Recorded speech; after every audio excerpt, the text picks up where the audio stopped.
Good evening to all of you. And today, a very interesting subject that we are going to talk. So, before that, I would like to introduce Forum of Critical Utility Services. And this is the management committee that you are seeing.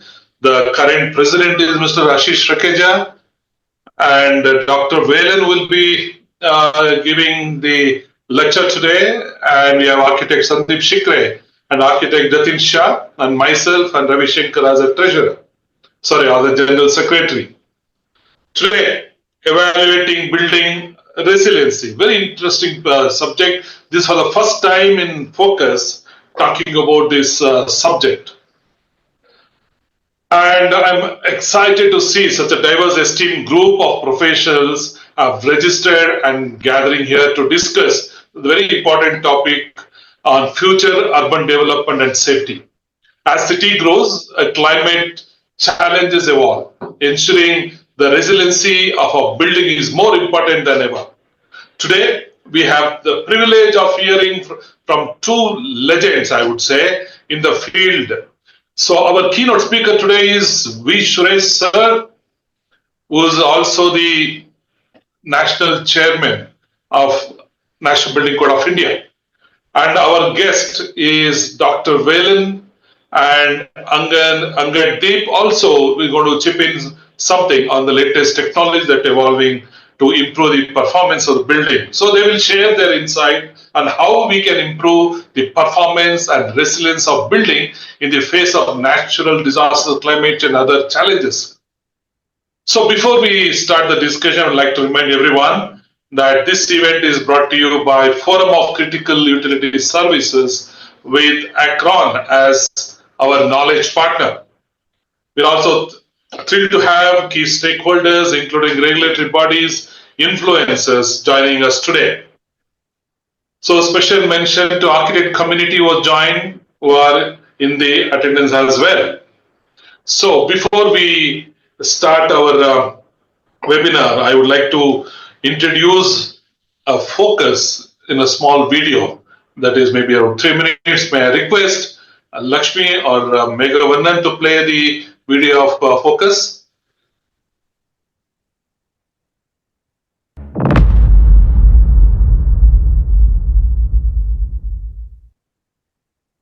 We are delighted to present to you the Forum of Critical Utility Services, the acronym of which is FOCUS.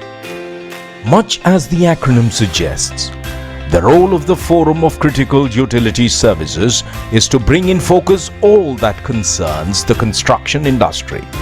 This is not just for India, but for a coordinated construction industry world over. For those of you who may not be aware, this initiative is to prepare and present a platform where all the verticals of the critical utility services of the construction industry forge into one formidable group that will strive in building unity, aid in diffusing misconceptions, and present itself as a platform for discussions amongst these bodies of professionals. This initiative was born on the 26th of October 2020, when the world was almost silent from the after effects of the pandemic. We say silent because the cry for help and riddance from the clutches of the pandemic were deafening. There simply was no place that was safe anywhere in the world. None of the formidable structures that man had erected was safe for protection from the pandemic. It was during these times that we decided on creating a platform so as to be able to present improved and concerted methodologies of developing projects that shall not just be sustainable or resilient, but also deliver safe environment and a valuable business opportunity to the promoters, not just for some time, but for long time to come. Times when another generation will inherit the good work that we do today. Our efforts begin with drawing the strength from the fields of architecture, electrical, plumbing, HVAC, safety, fire, security, illumination, vertical transportation, IBMS and IT, solid waste management, and last but not the least, facility management. Bring them together and forge them into one strong wheel of change to deliver structures that stand in harmony with Mother Nature on planet Earth. And this, ladies and gentlemen, is our mission. Only when we come together and share our ideas and aspirations will we find the stumbling blocks. It is here then that when we are together and focused towards one goal, we will jointly be able to understand and address our challenges as one formidable force. Not just a force in India, but for a global movement that will find solutions, opportunities, and the means to address productivity, safety, quality, developing skills, training, evolving standards, and ensuring their implementation, thereby becoming centers of excellence and setting benchmarks for generations to pursue and improve. And this is our vision. We have embarked upon reaching out to various verticals of the critical utility services. We will thereafter jointly present our cause to the government and policymakers. We will present our vision to the builders, and we are confident that we will break the shackles of inequality, indifference, ignorance, and mistrust, and build a world that is one with nature. Ladies and gentlemen, we are not here to conjure a forum, but we are here to establish a body that shall have trust, integrity, and honesty for its foundation, and stand on the pillars of knowledge, commitment, enthusiasm, and foresight of its people. Our invitation to you is open. Come and become a part of Focus. It is your contribution and support to Focus that will make a difference to the new India that is being created. Let's join and make this the Bharat that we wear. Shining, prosperous, bright, and a true world leader. Let's now focus. Okay, that's focus for you, ladies and gentlemen. If you're an architect, if you're an MEP consultant or a builder, it's important that you join hand with Focus, because it's the only society globally that integrate all professions together. And we are very honored to have our founder, president, Mr. V. Suresh today. So he'll also be talking about how important joining Focus and how we're going to contribute. So my name is Dominic. I've come from a fire background and be part of other society like FSAI. Then we have Focus, then National Federation of Electrical Engineers, NFE, then also Indian Society for Brave Arts. So we have our boss, the founder, president, Mr. V. Suresh. He's a civil engineer from Anna University with over 59 years of experience in housing, urban and rural development, infrastructure and sustainable development. He previously served as CMD of HUDCO, focusing on innovative housing and infrastructure solutions. Mr. Suresh has been involved with Bureau of Indian Standard formulating codes and regulations for the built environment. He served as expert appraiser group of EIA of large project at the Ministry of Environment and Forest 2019 to 2022. And he is also the current member of Kerala Urban Policy Commission and the Government of Tamil Nadu Housing Township Policy Committee. He also chairs the Project Management Committee for coastal projects in Visakhapatnam and Cochin. He has held leadership roles in various organizations, including chairman of IGBC policies and advocacy, and founding president of Focus and past president of Indian Building Congress. Mr. Suresh has revived numerous awards including CIDC Industry Doyen Award in 2011 and the IGBC Hall of Fame Award in 2023. Currently is a president of Good Governance India Foundation, promoting urban governance initiative to create sustainable and vibrant cities through municipalika and capex. He is full of energy. It is always great pleasure to have him in any program, whether it is online, whether it is physical. He is an enlightening speaker for all of us. And we have next speaker, our Vice President of Focus, and Dr. C. Velan, who is also the CEO of Cibros Chennai. He has over 30 years of experience in real estate. He previously served as city head for Chennai operation at Ascendas India, which is now called Capital Land India, and as executive director and CEO of Tata Realty Infrastructure Limited, where he led Ramanujam IT City project. Dr. Velan holds PhD in civil engineering with focus on sustainable green building design, along with qualifications in civil and structural engineering, business administration, and ecology environment. He is also a senior fellow and executive committee board member of the IGBC, as well as chairman of educational committee. He also serves as vice president at Focus and been awarded as a professor of eminence by Sundar University. Additionally, he contributes as academia as professor of practice at Anna University and visiting faculty member at IIT Chennai. We have a young entrepreneur, Angad Deep Singh. They are the technology partner for today's program. He is a techno-commercial individual with capability to design all trades himself. With over 5 years of experience in modular high-rise construction, Angad brings his expertise in design for manufacturing and building information modeling. Angad has completed several mid-rise multi-family design projects in the US and designed 2 high-rise projects in the US with anticipated start date in 2024.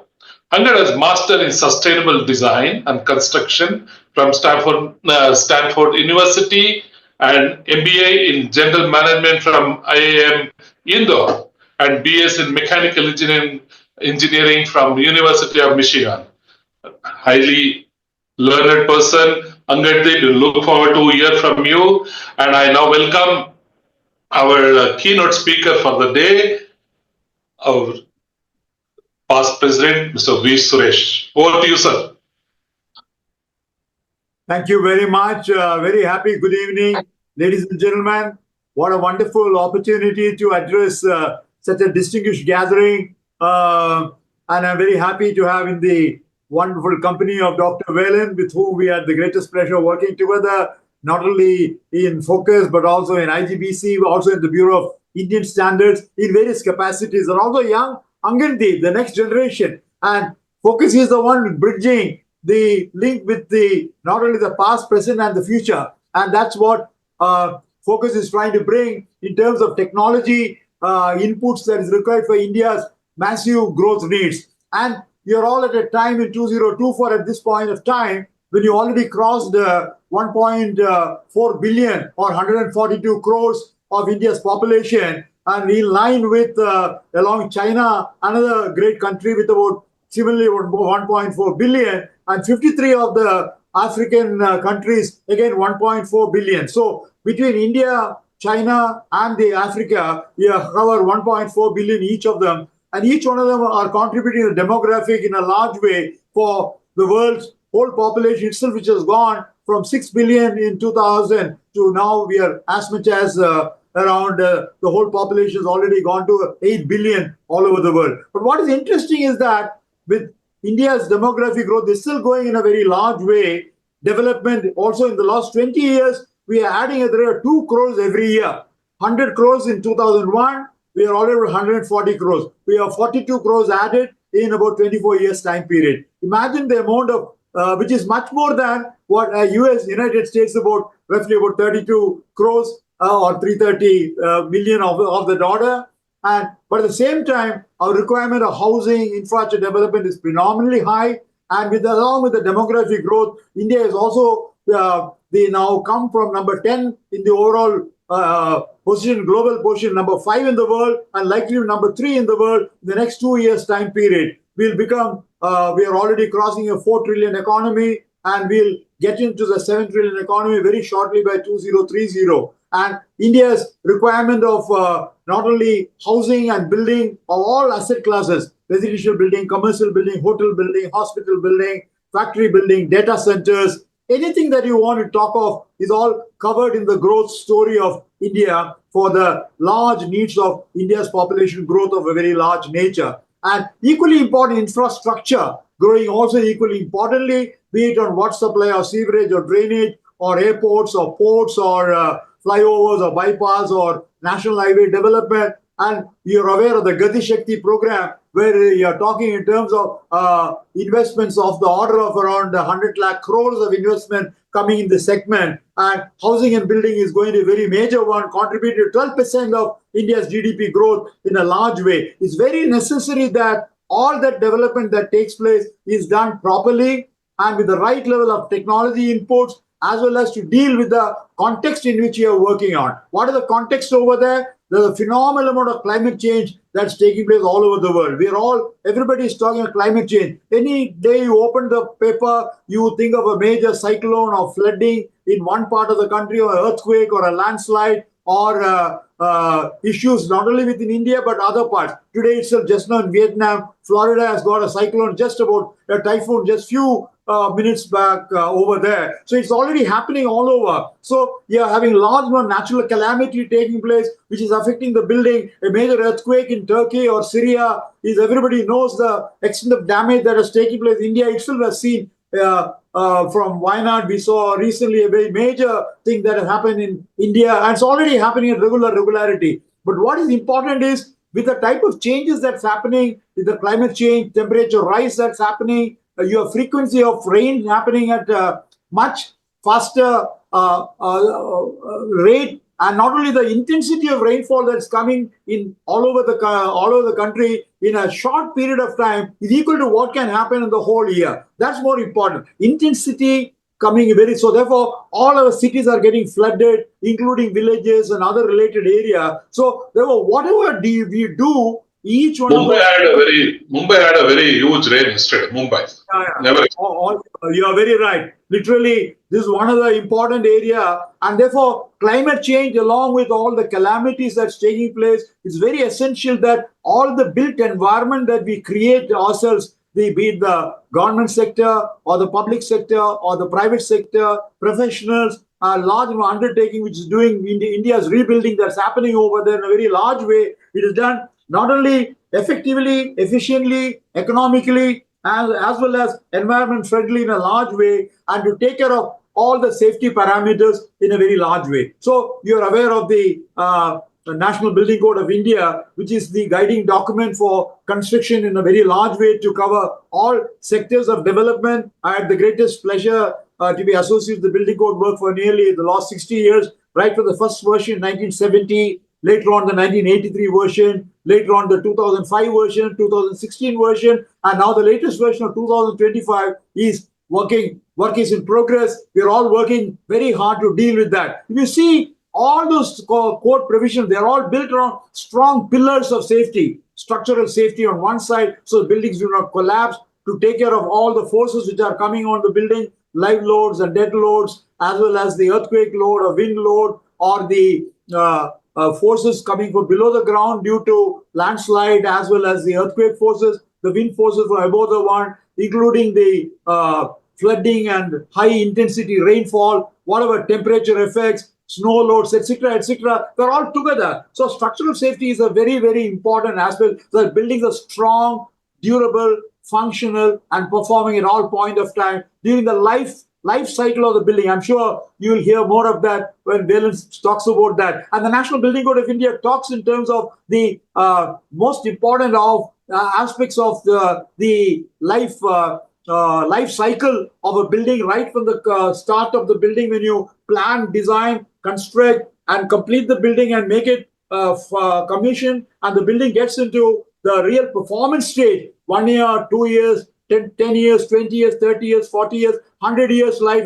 Many buildings are standing even much beyond that. But the life cycle analysis is very important. So building should perform. Performance is a key to all that. How is a building? Is it strongly performing from structural safety point of view? Are you sure it's doing well? If structural safety is one of the safety factors which is in the building code enshrined over there, the next major component is fire safety, an equally important aspect. Large number of buildings, more so with India's development going multi-storied in a very large way, with land being a limited commodity, especially in big cities and towns, with the type of requirement, high density development happening. Buildings have to be taken to take a right level of fire protection in the building, and that fire safety becomes the second major component there. Health safety is the next major one, and more so that really came into prominence during the COVID period, and be it on lighting or ventilation or other hygiene and health safety aspect become an important component. And the next major safety is the public safety aspect. So it does not, whatever development that you do for the building construction or the infrastructure construction, public safety is very important. That people's safety aspect is very, very important. You don't want an airport project, the project coming into problems, going to fall down or whatever, or you are seeing a very major hoarding because of the very heavy event recently. 100 feet hoarding. It fell down suddenly, 30 people dying suddenly just below that particular thing. It was just a hoarding. Mind you, it's not a building over there. It's a public safety and life safety becomes an important component, and that brings public safety and life safety as two important components added there in a very large way. Life safety becomes important because buildings are having performing building, and people are going to be inside the building for, is it a hospital or a hotel or residence or office or whatever, or factory, and therefore safety of the people, life safety is very important. Vertical transportation, lifts, many already, we are in the 8th month now, already around 60 accidents are taking place because a lift installation building collapsing or something over there is not performed properly, and therefore life safety becomes an important component. Electrical safety and environment safety are the next two important aspects there. Electrical safety is now attracting a lot of attention along with the National Building Code. The National Electrical Code has also come over there, really bringing wonderful information on safety aspects of electrical installation. As a lack of proper inputs for electrical safety, it can lead to a large number of issues, including the fire and related aspect, short circuit, whatever you have. So therefore, they're all related issues that comes over there. So as you see there, so all these aspects of safety parameters an important component. And resilience at the end of the day is all in respect of the issues related to all these safety parameters being included. So to say that your building is absolutely safe and durable, you got to be ensuring that it's a resilient building to take care of not only forces within the building, also external force coming on that, and during the performance of the building that will come. I'm sure you'll hear more of that, not only from Dr. Velan, but also from Angad. Will open out some of those issues in a very large way. Performance is the key for all that. And it's very necessary that whatever we do, that has got to take care of the functional efficiency of the building in a very large way. If resilience is one component, which is today's point of view, the next major component in the climate change agenda is sustainability. You're all aware of how in not too early, 2015 is just around 9 years back, when all the 193 countries joined together and they formed what is called the Sustainable Development Goal to the year 2030. 17 goals are there. SDG is very, very important, and that really identifies about all the issues like energy, environment, ecology, and all the environment concerns in a very large way, including the new buzzwords of net zero water, net zero energy, net zero waste, and net zero carbon. Decarbonized world is a big word. Everybody wants by 2050, developed countries want by 2050 the decarbonized environment or net zero carbon to be achieved. They might achieve it or may not achieve it, but India and China, India has decided by 2070 is the net zero carbon achieving, because India is still growing. And as you see, maybe I forgot to make a mention, while the whole world will come up to roughly about 9.2 billion population by 2050, developed countries who are already rich, there the population is coming down from 2000 to 2050. It was 1.2 billion, it's going to come to 1.1 billion. But developing countries are increasing from 4.9 billion to 8.2 billion. That's all the 9.3. So you see the population growth taking place in these developing countries over there are now in the process of building, be it on housing or building or offices or hotels or hospitals or schools, etc., including all the infrastructure. So we have put 2070 as our time period to deal with that. China has put as 2060. Saudi Arabia has put 2060. Vietnam also 2060. It's all a matter of time. The most important thing is sustainability being an important component there. So two aspects are, one is resilience in respect of all the safety issues which I just talked about, which is the main topic which is discussing, and sustainability. To me, they are two sides of the same coin. If you take a coin, you'll have two sides. A coin, heads or tails that you say. Sustainability is one side, resilience is the other side. Together, both put together, they bring value to not only the people and the planet as well as the whole world over there. So very important that there's no meaning being everything being safe and being unsustainable environment being created, no good at all. So it has got to be a combination of both these things. And there was the green building movement started in 2000, where I had the greatest pleasure of being associated for the last 24 years, where the green building rating started coming on integrated water management, energy management, waste management, as well as the greening of the environment, etc. And I'm sure you'll hear from Dr. Velan how his own organizations have done not only all these good ratings to take care of all this, including net zero being achieved in their own buildings over there. So you can also have a platinum rated building to cover the best of benchmarks in terms of all these environment and sustainability parameters, also giving a net zero energy and net zero water as well as net zero waste coming on that, and working towards the net zero carbon. And therefore, both these are important aspects. Now, how do we really go about dealing with that? It's a multidisciplinary one. Rightly, Dominic rightly put over there, these are areas where the architects, the town planners, on one side, the planning side on it, the civil engineers and the structural engineers who are giving the shape to the particular building, to that dreams and vision of the architects, and the complete building or the building blocks being put over there in different areas of the building. And then you have all the services coming, utility service, be it air conditioning or lift installation, water supply or sewerage or sanitation or gas supply or fire protection. All these are services, and without this service, the building can't function. And therefore, there are nearly 18 professionals who are working in this particular area, in the area of the built environment. I call the word built environment to cover not only the buildings, plus all the infrastructure from outside area, also plus inside the area of the services coming in a very large way. And therefore, Yes. all these people have to work together. And then when they have to do at the design stage, they have to do at the construction stage or execution stage, and more at the end of it, also at the completion stage, and to come so that you get the right level of approvals required from the local bodies, be it a municipal corporation or a municipality or a development authority or the electricity authority or the environmental protection agencies, plus also the lift inspectorate, pollution control board, etc., etc. A lot of regulatory authorities are working to deal that everything is being done properly. There are building regulations to deal, and that's where the National Building Code comes as a very important component there. And this is where the most important aspects of accountability comes in a very large way. Namely, who will be responsible if something goes wrong?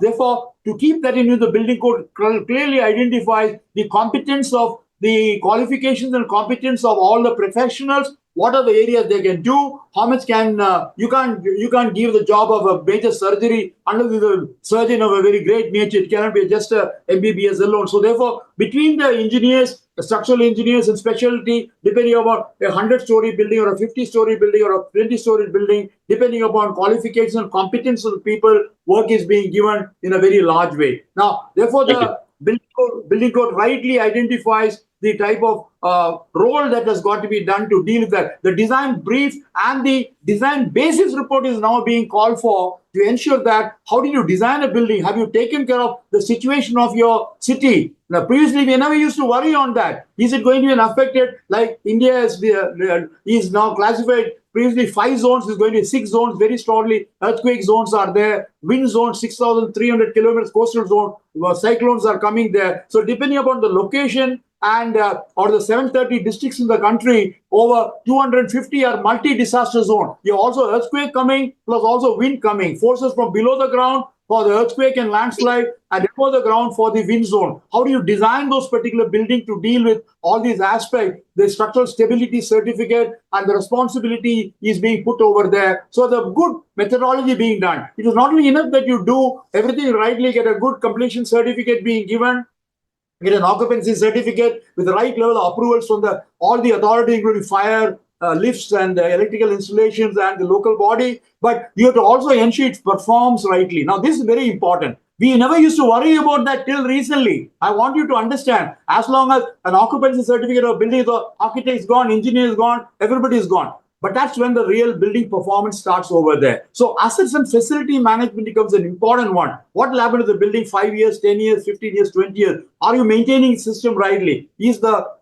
fire system working properly? Sprinkler working properly? Is the water system okay? Lift system, you have to give a periodical renewal certificate because people's life is involved in a very large way. And I'm very happy that this aspect has been very well brought into it. National Building Code has got a separate part that India is the first one to do that. And I'm very happy that in the National Building Code work itself, that particular part 12, is now going to be looked after by under the chairmanship of Dr. Velan. He'll, I'm sure, talk about that. That will also deal with building performance in a large way. How does all the systems, including the structure, non-structure, finishes and services, do perform in a large way? So therefore, you got to deal the whole life cycle of in a large way, and therefore deal with those particular things in a big way. I shouldn't talk much. I am only supposed to give a broad keynote area. Yeah, it's almost now 35 minutes now. So 30 minutes you crossed. I know with the speed that you speak, you don't know the time that is passing on.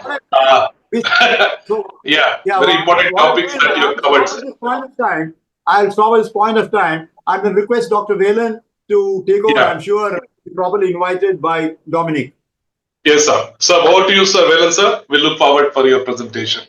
Thank you very much. Good afternoon, everybody. Really appreciate your time, and the context was very well set by Suresh Saab. Basically, he has already given interesting insight about the population of India. What is exactly today? It's almost 1.4 billion. Is a population. My topic starts from there. Probably I will take it up from there. This is my dear friends. Resilience, this is something very interesting topic. Okay, I will start from where he left. Actually, the population. Not only the population, but also urbanization is also creating a kind of hazard. There is serious hazard. In fact, if you look at the population in the urban, already we crossed 54%. In fact, it's going to grow very high, actually to the extent of about 68% in 2020. That's a prediction. If it goes like this, what is the issue? When we can have urbanization, what is the problem? Basically, the problem is not that the urbanization is wrong. Urbanization is good for the growth of the country, economy, etc. But parallelly, when you are looking at the development, where it is happening, basically, if you look at it, the people are just getting into urbanized areas where they are living in flood-prone areas. Something like wherever we have a kind of low-lying areas, if the infrastructure is not adequately planned in advance, this kind of people living in this kind of low-lying areas and all, obviously they will get into trouble because of the flooding and various hazards. In fact, why this urbanization, I took it up as a serious matter. When we are looking at the population increase, it is also growing in the developing countries, as Mr. Suresh was mentioning. When the population is growing, urban population also growing, and which necessitates the development of infrastructure in the urban areas to take care of such kind of any kind of eventualities. Even people live in the low-lying areas, whatever it is, if the infrastructure and all those things are planned in a resilient manner, this kind of eventualities can be taken care. Having said that, in developing countries, is it possible to get those things done at the pace at which the growth is happening in the population level? it is difficult. So it is a challenge we are experiencing. Then I come to the resilient. Basically, if you look at resilient, what exactly the simple meaning of resilient is that availability of the facilities or a kind of environment which is conducive in nature. What exactly you have a lot of hazards like cyclone, flooding, fire, geoseismic, and you can call many kind of hazards we are experiencing in the recent past. As Mr. Suresh was highlighting, I'm taking the city of Chennai. For over 100 years, we have not experienced the kind of rainfall which we have experienced in the year 2022. In the 2015, if I am not wrong, that year was the worst experience, in terms of flooding in Chennai. In the year 2016 itself, there used to be, there was a cyclone called Vada, which made an entire city, completely suffered. So what exactly it means? The prediction of the natural hazard or natural disaster is not in your hands. It's all happening because of various factors, as Suresh was mentioning, because of the global warming, because of this climate change. And who are responsible for that? We are majorly responsible for that. That we'll discuss offline. But I'll come into the topic. Urbanization, adding to that natural disaster, together put the human community or any living organism for that matter into a kind of a situation, they face a lot of challenges. Is it something welcome one? It is not really so. So what is that we can do? We can't do anything much about natural disaster, and for which we are taking action. That's one part. But can you control that? To some extent, yes, but major extent it is not in your control. The urbanization, can you control that? Definitely not possible, because urbanization is a must for the growth of the country or a kind of economical activities, all those things. It is an important thing. So when these things are not even under control, what exactly you can do? Yes, we can do a kind of process which is called resilience in terms of design of the building or operation of the building. I can do much in this resilient planning. In planning, what I'm trying to say is, if you plan that project or the building or the built environment in such a way, it takes care of the natural disaster related impacts. You may not be able to control the natural disaster probably, but can you build that buildings or campuses or built environment in order to take care of the natural calamities related impacts? Can you? The answer is yes. How do you do that? Is what I'm going to discuss little later in subsequent slides. So you can plan it out in such a way to take care of this kind of calamities is one part of the story I'm going to talk about it. The second part of the story, what I want to talk about is, okay, this is a natural disaster related. Okay, resilience, is it only talking about that kind of impacts? No, it is also talking about how you can able to operate the buildings in a resilient manner. That also as the another aspect of looking at building resiliency. So these are the two things I want to touch it upon. As Suresh was rightly mentioning, there used to be lots of focus through sustainability angle. As he was rightly mentioning, in India, in the year 2000 onwards, the sustainability game is very seriously played by every developer. Today, every customer, if you talk about commercial office space, assuming for the matter of IT or any commercial office space, if a developer is building a campus which is not a green building, it is not preferred by any customer today. Customer prefers sustainable buildings. The sustainability goes second step. I always say the sustainability or environmental focus is on three-step approach. First, go for green buildings at the platinum level, gold level. Preferred is the platinum level. That is step one. The step two is that plan your buildings in such a way, these are all designed and operated in net zero level. Net zero is relating to energy, net zero is relating to water, net zero is relating to waste also. If time is there, I will explain a case study in the last. Otherwise, this is a message, second message. What is the third step of sustainability in building or designing the building?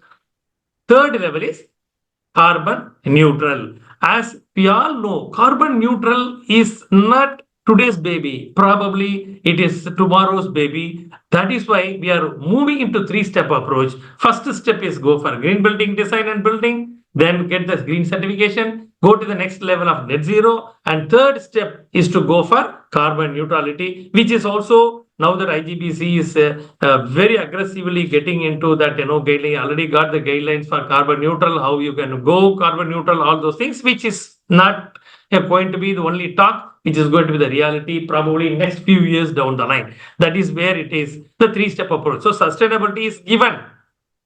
My dear friends, today, without sustainability focus, no developer can be successful in this industry. That is for sure. Having said that, now there is another step is getting added, resilience. Resilience is that now added one along with the sustainability. I'm not saying that sustainability, after sustainability, it is going to be resilience. It is added along with sustainability is what my way of putting it. So resilience has come as a serious focus now. What does it mean by resilience? Very simple definition. The ability to adapt the changing conditions and prepare for withstanding some sort of rapidly changing or stressful or disruption. Any building which is designed, anybody who is designing a campus, designing a kind of built environment, which has to be kept in mind, or the person should keep in mind that design or building or the development should have the ability to adapt the changing conditions. The changing conditions probably due to the natural disaster or the changing conditions. I'm going to tell that exactly what is happening today. It used to be commercial buildings, residential buildings, retail buildings, healthcare buildings, and all those days. Now there is a new dimension of looking at data storage, data centers, which is a energy guzzlers. The consumption of power for those kind of things are exorbitantly high. So, if you look at healthcare has become too interesting in India today, and more specifically, certain southern part of the country, that healthcare has become too hot subject today because overseas patients are coming and taking every kind of treatment and all that has become very popular. Tourism also now, basically. So, when healthcare is considered to be preferred, 1 minute of power failure, 1 minute of air conditioning loss may impact severely that human life actually. If you look at this similarly, if the data center is not having adequate power, adequate air conditioning system and all those things, what will happen? It will have a serious impact of data storage issue. So those kind of the things, what I'm saying, changing conditions, not only disaster related, but also the demand, business demand today, which are all taking in a different enhanced level now. So in order to have that kind of demand or the requirement to be met means the buildings have to be designed, operated in a resilient manner. Simple.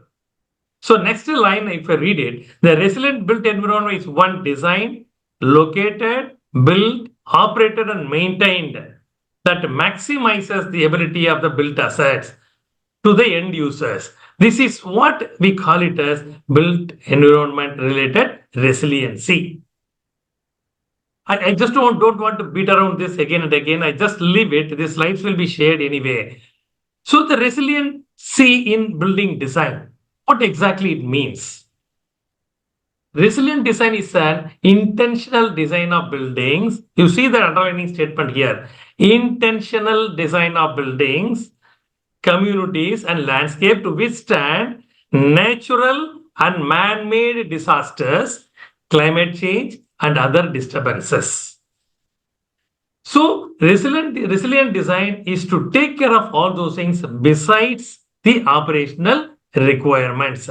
That is called a resiliency in design. The goal is to enhance the building's ability to prevent and recover from damage. It is something we have to take into account. It is not that you can able to control 100% of any kind of eventualities, but how faster you will recover for getting back into operations is also to be taken into account when you are designing a building in a resilient manner. Resilient buildings refers to the buildings which can absorb, adapt, and recover from various forms of climate-related stress, shocks while maintaining its essential functions. These are few things I thought I will just put it to you on resiliency background. This slide is probably a very important and interesting slide. If you look at it, benefits of building resilience assessment. See, they generally, you can build that, you can design the building, you can go and do that development of the building, which is designed in a resilient manner. Having said so, there is one more thing which is now very popularly in place, which is resilience assessment. The resilience assessment is one part, I think, which is also called evaluation in our topic also. The resiliency assessment basically it supports majorly six kinds of stakeholders, construction developers, their access and improve resilience to site-specific natural hazards. It improves that building to withstand the natural hazards. Okay, I give you an example. How is it possible? Simple example. When you are having a flood prone zone in your location, what do? You conduct a kind of assessment in such a way there is a flood mitigation plan in place before even you start the construction, before even you proceed with the final designs to proceed with the construction. So I'm just going to talk about later. Disclose resilience rating to your financiers, insurers, and users. You can able to confidently disclose, yes, I assessed my building design and building operations. It is in this condition. So they will respect your disclosure related to resilience. Differentiate your brand as a developer of resilience building. So these are relating to developers. Very important thing. I leave all other things coming back to this particular thing. Occupiers and lessors. The last one. Choose to live and work in safe buildings. If it is a resilient assessed building and it has given a greater kind of rating, that occupants and lessors will be happy to sign that building to live or take that place as lease and office building and live it. Minimize operational disturbance. If it is a resilient assessment done building, it means there will be operational disturbances which are minimal in nature. Reduce risk of losses due to natural disasters. If it a building which was assessed for resilient, it means the building is capable of withstanding any kind of disasters. If by any reason it is not able to withstand certain degree of disaster, how faster it can recoup to come back to operations, that matters. These are few things the occupiers are going to be very particular about it when you are talking about resilient design or resilient operational building. All other things I'm leaving it across, which is commonly understandable. The first one is how the developer is going to be benefited. How the occupants or lessees are going to be benefited is what I want to highlight. There are various assessment tools. Since it is an evaluation, I'm just taking it a little more in detail, but I'm not going to read everything. There are assessment tools available for evaluation of resilient building, which is a physical assessment, infrastructural assessment, environmental assessment, economic social assessment, political regulatory assessment, organizational assessment. In these six categories, we have that assessment tools available for assessing the project or the building or the built environment, whether it is resilient building or the assessment has been done with respect to resiliency in those buildings when these six assessments are done. Now I'm coming to very quickly two areas of focus. As I told in the past, project phase, operational phase. The resiliency is not just like that, done only to take care of natural disaster, as I told. architects and engineers are responsible for project during project development phase or design phase or implementation phase to take care of all that resilient related measures by means of assessment of flood mitigation measures, seismic conditions, and all other business needs such as all those things we have to take care. The other thing also engineers and architects should take care is actually what type of building or built environment you are creating. Is it a data center? Is it a health center? Is it a highly sensitive built environment? You have to be very carefully designing such kind of infrastructure or that entire building so that there is no interruption, there is no kind of operational inefficiencies that will be envisaged, that has to be envisaged rather. How it is possible?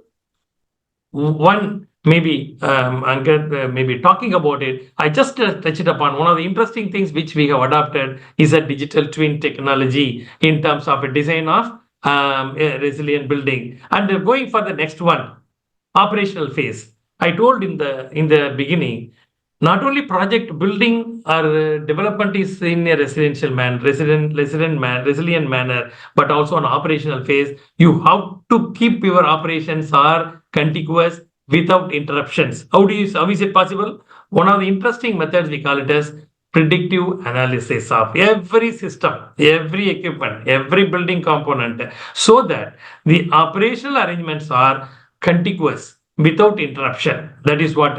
But how is it possible? One of the tools I have experienced is basically intelligent building platform, which supports into maintain operational resilience. Use of advanced system processes, continual improvement, Six Sigma are all some of the examples. Use of technologies, artificial intelligence are all some of the examples how you can able to operate the building in a resilient manner. Coming to the quick point, digital twin. I was telling you when you are designing a building, irrespective of your structural or irrespective of your HVAC system, safety, lighting, fire, you can call anything. You can use building automation systems today, which is commonly used. But what is that we do? BM is there, IBM is there, everything is there. Then partially you see that curve, how it is going up, it's going upwards. Initially it is, BMS, then it has gone for partial IoT plus BMS. Now it has gone to digital twin enabled actually. The first step BMS is basically single building management system. Only one building has separate building management system which manages every kind of services. It can be a structure, it can be HVAC, it can be security, firefighting, lighting, humidity, audio, anything you can call it as, which can be monitored by this particular BMS system for a respective building. When it came as a partially IoT and BMS integration, it has become little more than what BMS used to do, like basically RISE remote monitoring control, management of technology, condition-based maintenance, automated labor scheduling, all those things were possible. Now the digital twin, which is a high order today, I personally experienced in one of the recent projects, first project, even for us, big organization I was associating with, for us, we have introduced this for the first time, digital twin enabled actually technology for the project design itself. It means what it does. It does entire system right from structure, MEP services. You can call any kind of services which are designed in 3D format. Generally, it be used to design 2D and put into BIM and kind of thing we do. But in this digital twin, everything is designed in 3D format. Put in the integration happens in 3D format level. There is no as-built drawings when you complete the project. You can have the data of all the equipments you use in the building, right from valve or motor or equal to high value chillers, etc. Everything is digitally in 3D format. It is kept, including the data pertaining to the equipment, operations, spares, you can call anything is in digitally stored. And when it is completed, that the hard copy is not at all required. The digital copy of that particular digital twin is permanently there for the people on the operation level to monitor to check, to retrieve any kind of details pertaining to the building or built environment in the future. So this is a digital twin enabled kind of design, which is very popular. Not only for this purpose it is used, it is also used on an ongoing basis. Like Suresh was mentioning, life cycle basis. The design is done in such a way this particular detail is going to help throughout the life cycle of the particular equipment or a building, because the digitally everything is available for you to pull out any kind of fault at any point of time, replace that equipment, replace the component, whatever you do throughout the life cycle of 40 years, 30 years, whatever it is available for you to track it. You don't require hard copies to track it. This is one thing. The next one, very quickly, this is what I was telling. I just pass it on. Very important thing on the operational phase. We used to adopt a principle called intelligent building platform. This is not only one building, this can be used for global presence. If any developer or any end user, if for a name, any kind of companies you name, X or Y, Z companies which are located in Africa, America, Singapore, India, anywhere, it can be integrated through this platform which is called IBP, which helps in few areas. One, central monitoring of assets. It is going to be IoT based. Entire system is centrally monitored. For example, the chillers located in China, chillers located in Singapore, chillers located in Chennai can be analyzed, monitored from sitting in Chennai or any place about the performance of the equipments, how is it going on and all. Then second one is very critical, fault detection and diagnostics. This is what is very important to help the contiguous operation availability of equipments and all. And the third one is the correlating and trending, how it is moving up and down or performing. All these things, the data is available. You do the data analytics. By means of that, you can able to find the trending, actually, improved asset health and performance, enhance energy efficiency, and the last one is condition-based asset maintenance. These are all the things possible by means of using this kind of platforms, technologies. I'm just rushing a little bit because Angad also has to speak. So when you look at that operational phase, by means of adopting these kind of intelligent systems, what you can gain out of? You can gain out of this a contiguous availability of services for your end users, the contiguous availability of power system, energy system, safety system. You can call any kind of operational aspects available for the customers, end users. At the end of the day, I just want to highlight this. Why resiliency is coming as a critical thing? My dear friends, the resiliency is considered as a critical thing for the main reason, the top 4-5, it will create customers' trust. It will protect from revenue loss, potential losses.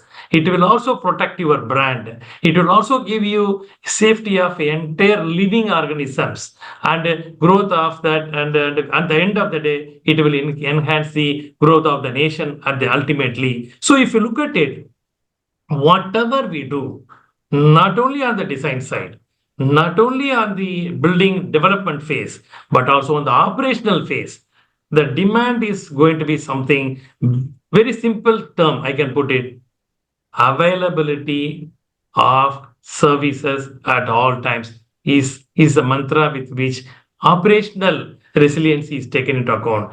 Taking care of any kind of eventualities or any kind of changing conditions or any kind of natural hazards, all those things in the project phase, when the design is taken care appropriately in a resilient manner, these two things are going to protect, going to support entire business on the whole. Ultimately, what is that we want to achieve? The achievement is very simple. As I told, you need to protect the environment. You have to protect the customer's interest. You have to provide services for all the time without a disturbance. And at the end of the day, the living organisms, including human being, to be protected in all aspects when they are working, when they are living in their place, or if they are moving into entertainment phases. Everywhere they have to have complete comfort, for which resiliency, not only in terms of building, designing, or development phase, but also on the operational phase, is coming as a critical element. That is how one can able to prove a point that we are with you. Number two, I close the statement like this.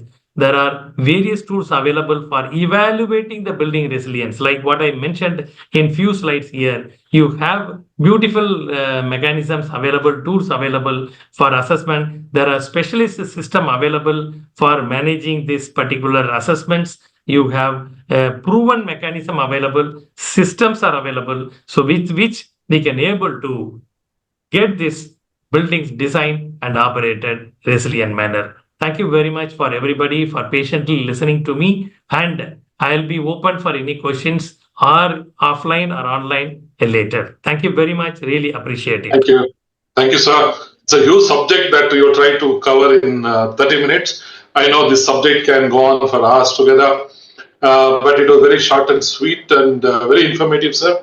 I would urge all the participants to post your question in the Q&A box. There is a below the taskbar you can see. You have a Q&A box. I would welcome the question to our speaker, Dr. C. Velan, and also our keynote speaker, Mr. V. Suresh. So I had a good opportunity to meet Angad Deep Singh. So Angad, based out of Delhi, I had a couple of occasions to meet. Found him very interesting entrepreneur, out-of-box thinker, and the product that he was discussing is also led up to today's topic, increasing the performance of the building. So let's hear what Angad wants to say and what he wants to talk, because they are the knowledge partner of this program. Over to Angad. Dominic sir, thank you. Thank you for such a kind introduction. So I will, I will share a quick presentation of who we are, what we do, and how this was started. So, a little bit of a backstory to this. The first time, I landed up at Stanford. This is back in 2014. Everybody was talking about productizing building. And one of the largest issues that we constantly ran into when we talked about productizing buildings was lack of operational data, right? I mean, you have these large buildings with so-called BMSs and IBMSs and so on and so forth, but data was very siloed. Hardware software integration was a huge challenge, and most of the buildings lacked good quality data. So, after having spent about 8 years doing modular high-rise construction and, facing this problem firsthand, my younger brother, who happens to be, an AI engineer, and I started a company called Acron AI, where we are looking to build hardware and software solutions that are integrated, built with IoT and AI in mind, ground up. And when we defined this problem for ourselves, this problem was so large that we didn't know where to start, because on the one end, you have very large equipment, as you talked about, like, in terms of chillers, elevators, so on and so forth, and down to, individual sensors. And we very quickly realized that for us to cut this to size, we got down to the smallest defined unitized space that's occupied, that is a single room, and then said, if we can get a digital twin for an individual room and scale that out to a building level, we've got data, and data at a level that's actually not been seen till now by anyone, and hence we started defining what we called our indoor environment quality monitors and controllers. So we moved forward from just air quality to also including all parameters that monitor indoor environment quality. And then we realized that, just monitoring is not enough. We also have to be able to control what output, what parameters we are measuring, and hence we also got into our own EC fans. So this our product suite consists of indoor environment quality monitors and EC fans, both of which allow us to get the right amount of data for unitized spaces, and also be able to to be able to provide controls and actions on what is measured. I will go back and tie this out to building resiliency and sustainability at the end of the presentation, and also talk about how all of this adds up towards the whole concept of what we think is of how we think building resiliency and sustainability can be can be enhanced with our products. And of course, at the end, I'm happy to take questions, or if people want to ask questions along the way, I'm happy to address those along the way as well. So our signature product is the EcoStat. So it's one of its kind, the first one that actually been launched, that measures 9 parameters in a room. It's an IoT based solution with an integrated backend software piece that allows for control within the space. So we're able to monitor indoor environment quality, and then we are providing actionable insights on the back end to facility managers, as well as to operators to take action on a room level. In addition to that, we've built in our own algorithms in the back end, which take into account outdoor air temperature, sun path angles, outdoor CO2 concentration, so on and so forth, and give actionable insights to the building manager of what he or she can do in the specified space. This is what our backend software solution looks like. This allows, as I said, this gives you air quality, occupancy, temperature, humidity, allows you to turn on and off your HVAC system within the space where this is installed. And since it's an integrated solution, all you need it's a plug and play solution. All you need to do is install it, turn it on, and it's good to go. It works. The level of integration has been made at a consumer grade level while providing enterprise level functionality and capability to the operations managers. As I said, who is this right for? This is right for any and every building that is occupied. We like to akin this to giving the building a skin, having sensors throughout the building that can actually measure data at a level that is so granular that true digital twins can actually be made, that can not only just give 3D models of data of what is installed, but actually start feeding that back with operational data that can start giving us predictive capabilities of what our building is going to look like as we go through design. Most of us today cannot make operational level decisions at the design stage just because we don't have that data. And as designers, we don't know what our building is going to look like once it starts operating, not because we don't want to know, it's just because we can't know. We don't have that data.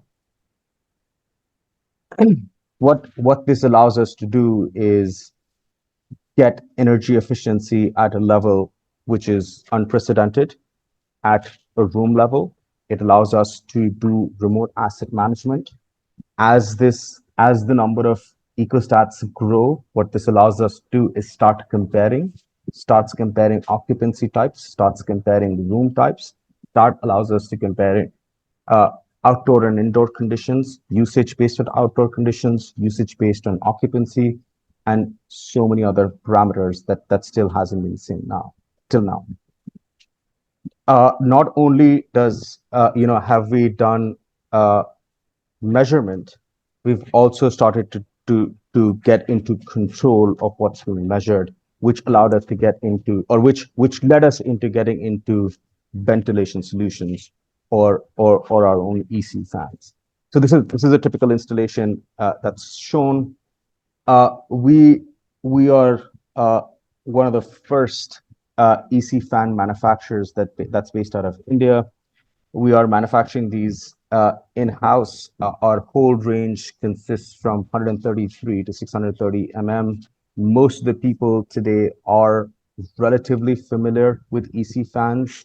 These are fans with inbuilt variable frequency drives, come with their own 0 to 10 volt PWM signals, and our integrated solution with the ecostat and the fans allows us to not only measure various parameters in the room, but also give signals to these fans to actually go out and uh, provide the right amount of ventilation in each room. So this is who we are, and this is what we do, and all of these, as Dr. Velan said, at the end of the day, resiliency is a great word, but unless you can measure it. Unless you can't measure it, you will not be able to fix it. And resiliency, the one of the biggest parameters or factors of resiliency is getting the right data and getting the appropriate data at a room level to go out and actually build buildings that are sustainable, use less energy, are net zero, and actually can withstand various climate and occupancy shocks that have been provided.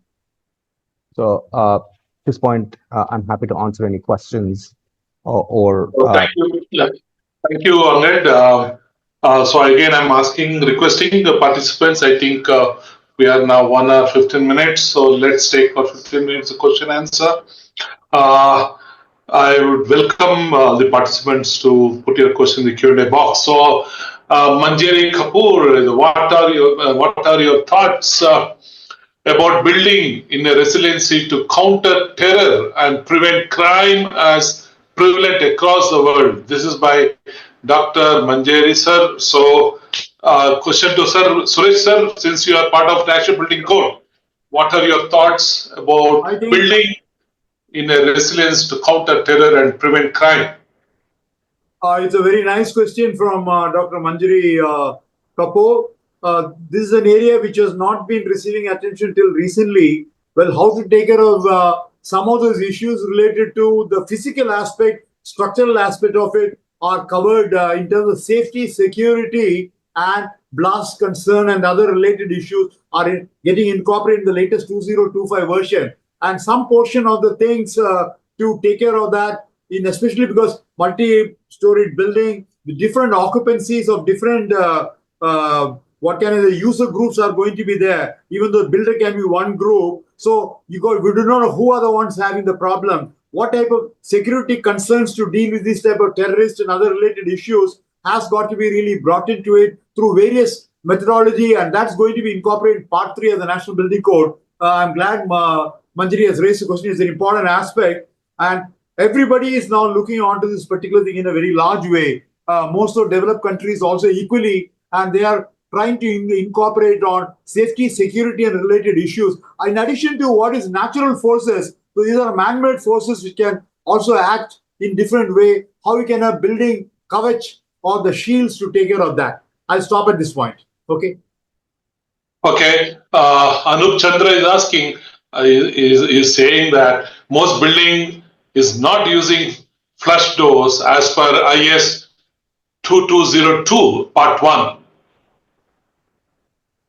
Well, come on, that cannot be. Sorry, would Velan like to take it? Dr. Velan, would you like to take it? Basically, I can put it. These are as Suresh was rightly mentioning. These are all mistakes. Complaints. Basically, our resiliency is something to come up with respect to any kind of risk. I agree. But this kind of things, because it's completely negligence or the mistakes of that individual to use. But if you look at it, what material to be used for what kind of risk is already available. For example, fire risk, or you call it as any kind of access related risk. Which kind of material to be used for those kind of access? Everything is available, but this question cannot be answered directly, but it was something wrong actually for that particular person to use that kind of door. Sorry about it, but I think Dominic, you know very well how fire retardant and fire resistant kind of things are in place. Not now.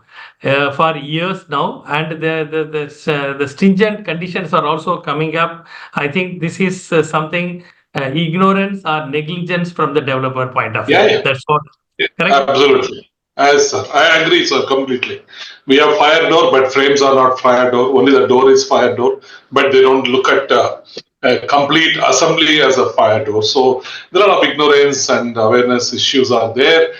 There's one interesting question MP Sen is asking: how do you test the resiliency of a building that can never be tested without putting to test? Be any kind of disaster, earthquake, fire, tsunami, or building. But before I would like to answer one point, there are certain labs here in India which can be do a facade test, air leakage test, water test. So there are lab that you can use. But anyway, I leave it to the experienced people like Suresh sir and Velan sir to answer Yes, the I question. take this question. Yes, interesting question. Only thing I just put it actually like the earthquake. Suppose you have built the building already in that zone 2 or zone 3, whatever it is, it's going to be, it has been upgraded, that zone has become zone 3. See, there are studies available already, but this resilience study itself provides not only, that's why I answered here, not only for the new projects, but also in the existing developments also. For example, the earthquake related things, we have a mechanism which is a proven mechanism. You dug the soil all around the building and create a kind of a buffer zone in between that basement or the building foundation and that the excavation. In between, there is a charcoal or kind of materials filled up. In case of any shock in that underground level, this will absorb the shock. There, these are all proven systems. But that is why I'm saying, even if you talk about that tsunami kind of things, yes, of course, in case of any kind of tsunami is something very, very remote. I mean, very rare, which for which you test every existing building is a little tough. But I'm telling you, existing buildings can be tested for that flooding. I'm talking about flooding. You take a case of flooding. What you can do, you can plan your campus in such a way which are having entire water coming from the terrace level, your building level, which is going within the campus to the shallow water table by means of having recharge boreholes and all. So no water is going from your campus to outside stormwater drain. That is step one.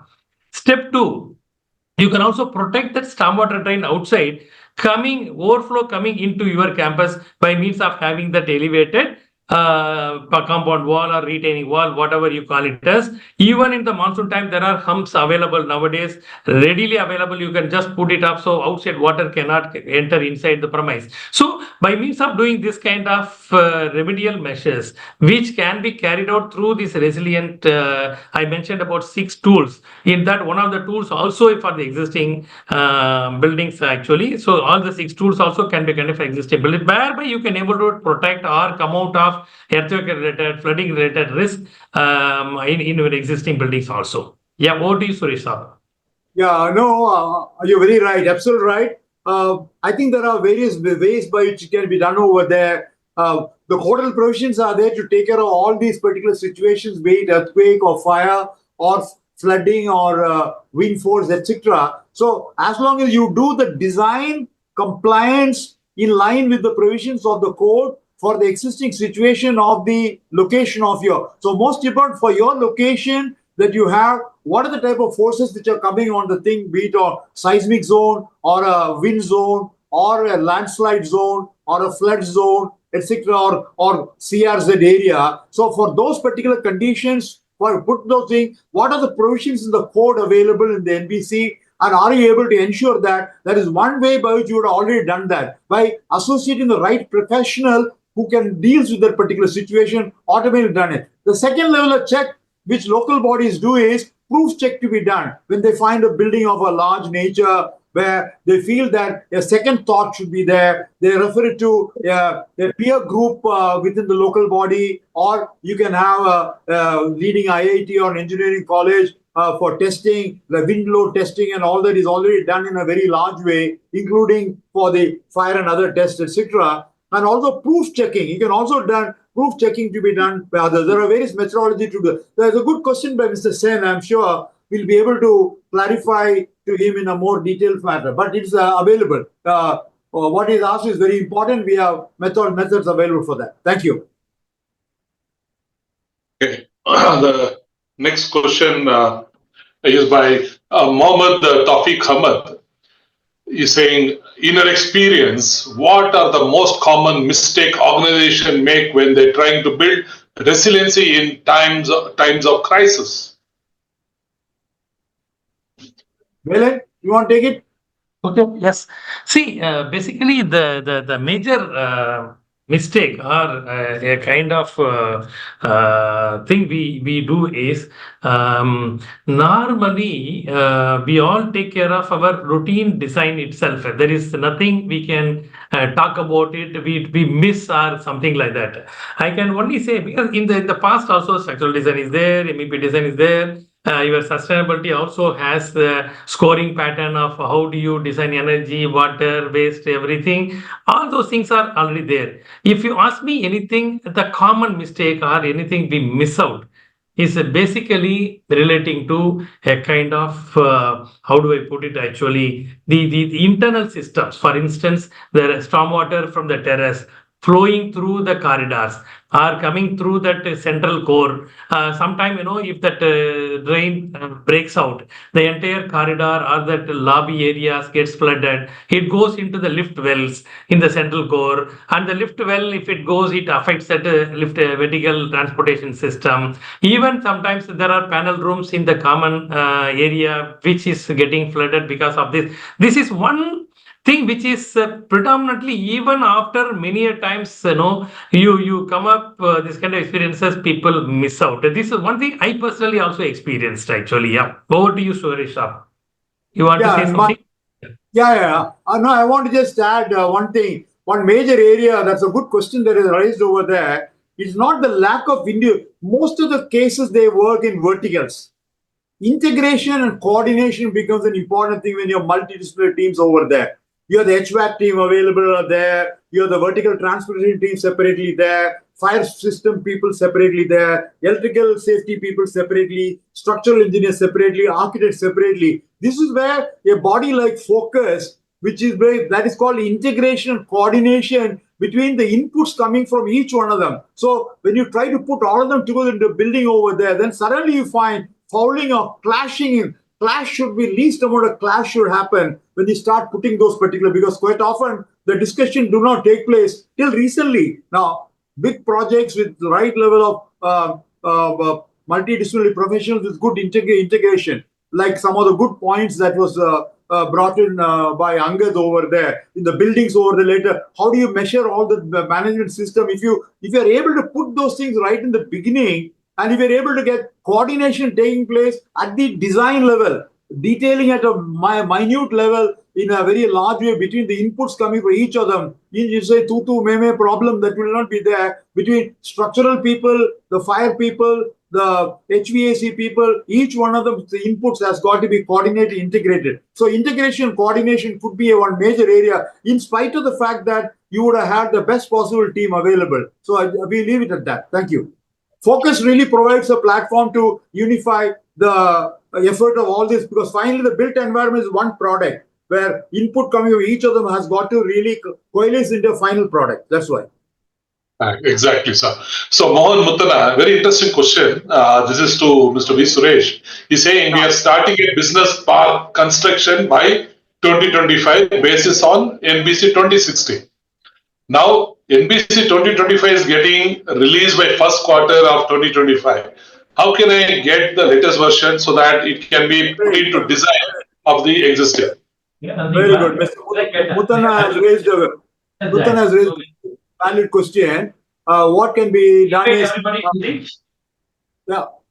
Muttana has raised an important point there. The The work is being looked after. As you know, there are 12 parts of the National Building Code. There are totally 33 sections available. Part 6, structural design, has got 8 sections. Part 8, building service, got 6 sections. Part 9, plumbing service, has got 4 sections. Similarly, the other 2 sections available, etc., etc. All these are being looked at by 23 expert panels. All these panels are experts. Roughly about 1,200 experts are working on these particular one, and they are meeting literally every alternate day. There's a meeting on the NBC panel there in 2024 taking place. I'm sure Dr. Velan himself will tell for his own part 12 how many rounds of meeting they already had on that. So, but the fact is that Muthanna can get copies of this because all these documents will come on wide circulation very shortly.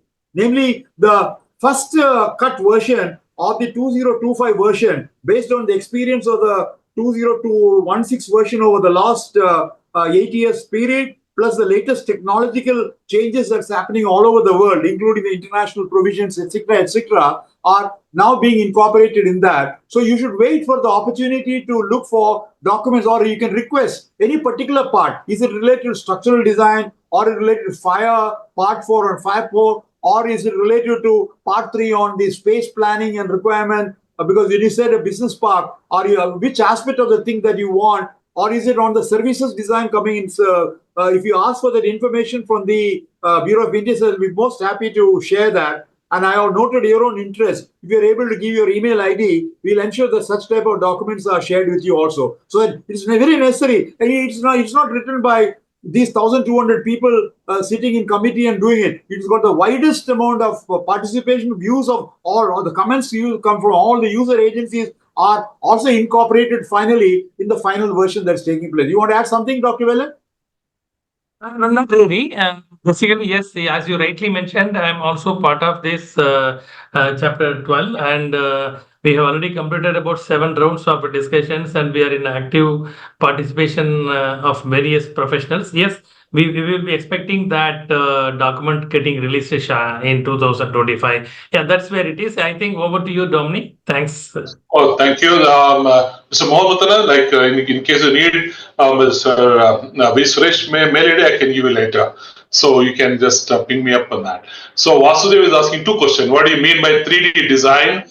How it's going to help maintenance? And also is asking, will structural earth will cause damage to the building?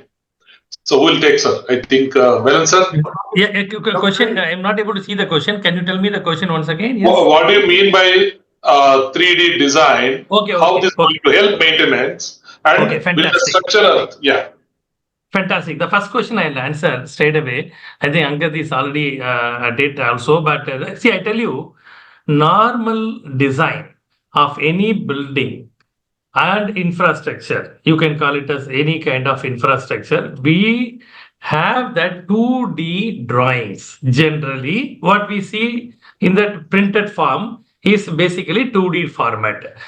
If you want to have a kind of integration of all services, if you want to have in one single, Ankit, can you show that picture? What if you look at that particular? There's no need. I can tell you. If you want to see that services, building, floor level or ceiling level, anything. If you have all that components designed in 3D level, what will happen is it will show you where exactly your water line is going on, air conditioning ducting is going on, is there any crisscross kind of, that is a general BIM. What I am saying, this is what 3D kind of designing of any kind of buildings. What is the advantage of doing this? It will give you that opportunity to design the services in a foolproof manner. You will not cut across where there is a ducting going on, suddenly there is a fire pipeline to cross in the same direction. You will be able to eliminate those things. That is the 3D level of preparing drawings. But in the digital twin, I told little more differently, which is a platform. Basically, digital twin is a platform wherein all these things across the life cycle of the project, even beyond that in the operational phase also, any change is required, you can pull out that particular code number. Every valve system, motor system will have a code number. If you type it, it will take you to which floor, which location, and you can able to track what type of switches you have put up over there. What is that size, capacity, price, when you have put up, every detail will be there digitally. That is called a digital twin, which is in the digital platform. But for everybody's interest, in 3D level, if you are preparing all these kind of drawings and design, it will provide you foolproof access for these services and execution of services. Yeah, over to you, Angad. You have something to say? Angad, you want to say something? No, I mean, I was just going to add and say, 3D design basically makes the life of every aspect of the project a lot easier. And not only that, right, it becomes a centralized store of all the information, as Dr. Velan said. It basically becomes your Bible. Even after the project is executed, you don't have to go through 7,000-page manual of where what is located. So that's how it helps with operations. It's easy access, accurate information, up-to-date data. I mean, that's in We consider it as a single word. It will be a repository, digital repository. Yeah. And if I may add one more word to what both of them said, it will help you to take care of the inputs coming from all the professionals and the clash detection. Clash is the most important in a three-dimensional XYZ frame which you have over there. They'll exactly, it can't happen because it's clashing with something else. So therefore, pipelines of various nature, etc., into the structural one, hitting this or whatever, this may not be known to the other side. So clash detection helps in a very large way. Thank you. Integration coordination. Okay, we are now crossed 1 hour 35 minutes. Most of the other questions are related to when can we expect NBC, and hope a lot of many points will cover up in the NBC. So we would like to skip that questions because it's quite common question that everybody wants to ask. When will the new NBC going to roll?